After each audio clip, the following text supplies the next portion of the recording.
Your brain is shrinking right now. If you're pregnant, it's intentional. Pregnancy deletes 6% of your brain. Permanently. You never get it back. Scientists scanned pregnant brains. The images looked like early Alzheimer's. They weren't. Right now, a pregnant woman's brain is rewiring itself. She can't stop it. The brain loses volume, gains something else, something we're only beginning to understand. This happens in the prefrontal cortex, the part of you that is you. The hippocampus shrinks too.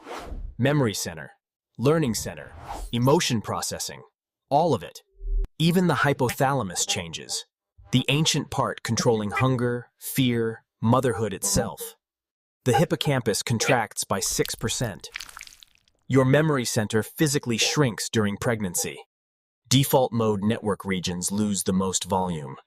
The parts controlling self-awareness disappear first. Pregnancy hormones flood the brain.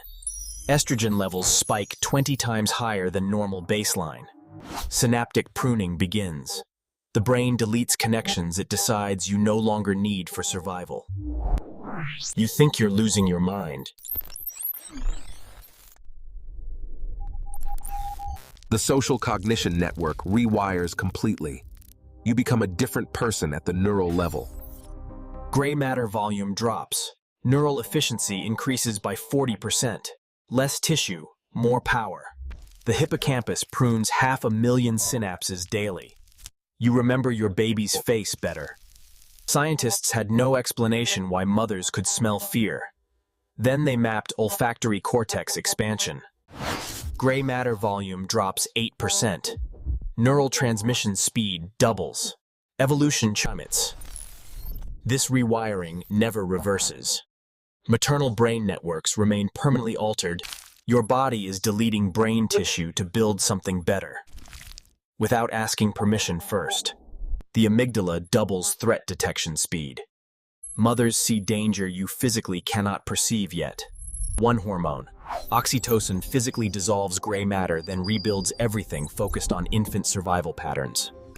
This has been happening since mammals evolved live birth. You're watching evolution occur inside one. The brain loses gray matter. The woman becomes better at detecting threats. Your brain stores your child's cry as unique. Every other sound becomes background noise. This rewiring lasts forever, even if you never see your child again. Pregnancy doesn't weaken the brain. It optimizes it for threat detection in milliseconds. The brain sacrifices memory for instinct, who you were for who they need, and a cough spring. This happens to every pregnant mammal, rats, whales, humans. Your brain literally rebuilds itself to keep something alive that isn't you yet. The mother's brain loses volume. Her neurons rewire for decades.